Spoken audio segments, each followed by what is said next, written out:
കുഞ്ഞു കല്യാണിക്ക് കണ്ണീരോടെ വിട നൽകി നാട്. തിരുവാണിയൂരിലെ പൊതുശ്മശാനത്തിൽ സംസ്കരിച്ചു. 3 വയസ്സുകാരെ പുഴയിലെറിഞ്ഞു കൊന്ന അമ്മ അറസ്റ്റിൽ. സന്ധ്യയെ കോടതിയിൽ ഹാജരാക്കി. കൂടുതൽ പ്രതികളുണ്ടോ എന്ന് പരിശോധിക്കുമെന്ന് പോലീസ്.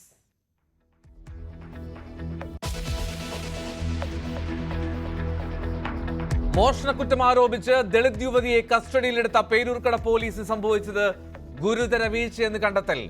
SIക്ക് പുറമെ 2 പോലീസുകാർക്കെതിരെയും നടപടി വരും. സംഭവിക്കാൻ പാടില്ലാത്ത വീഴ്ചയെന്ന് മുഖ്യമന്ത്രി. പത്തനംതിട്ടയിൽ കഞ്ചാവ് കേസിൽ കസ്റ്റഡിയിലായ സുരേഷ് തൂങ്ങി മരിച്ച നിലയിൽ കണ്ടെത്തിയത് ദുരൂഹമെന്ന് കുടുംബം.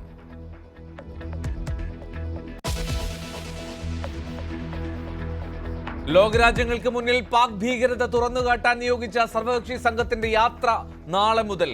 വിദേശകാര്യ സെക്രട്ടറി വിക്രം മിശ്രി സംഘാംഗങ്ങളോട് നിലപാട് വിശദീകരിച്ചു. രാഹുൽ ഗാന്ധിയെ രാജ്യദ്രോഹിയായി ചിത്രീകരിച്ച് BJP പാകിസ്ഥാന്റെ പരമോന്നത ബഹുമതി സ്വന്തമാക്കാനാണ് ശ്രമമെന്ന് അമിത് മാളവ്യ.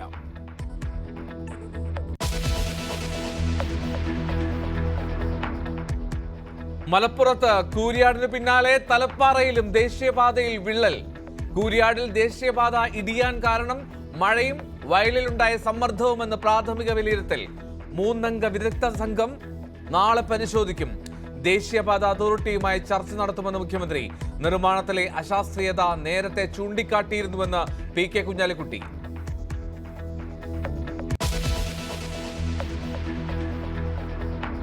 സംസ്ഥാനത്ത് 4 ജില്ലകളിൽ അതിതീവ്ര മഴ. കോഴിക്കോടും വയനാടും കണ്ണൂരും കാസർഗോഡും റെഡ് അലർട്ട്.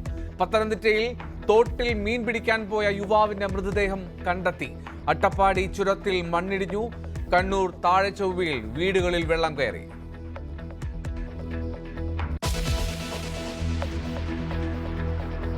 സർക്കാരിന്റെ പ്രോഗ്രസ് റിപ്പോർട്ട് വെള്ളിയാഴ്ച അവതരിപ്പിക്കുമെന്ന് മുഖ്യമന്ത്രി.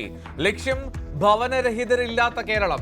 നവംബർ 1 സംസ്ഥാനത്തെ അതിദാരിദ്ര്യമുക്തമാക്കുമെന്ന് മുഖ്യമന്ത്രി. 4ാം വാർഷികം ആഘോഷമാക്കി LDF സർക്കാർ. കരിദിനം ആചരിച്ച് UDF.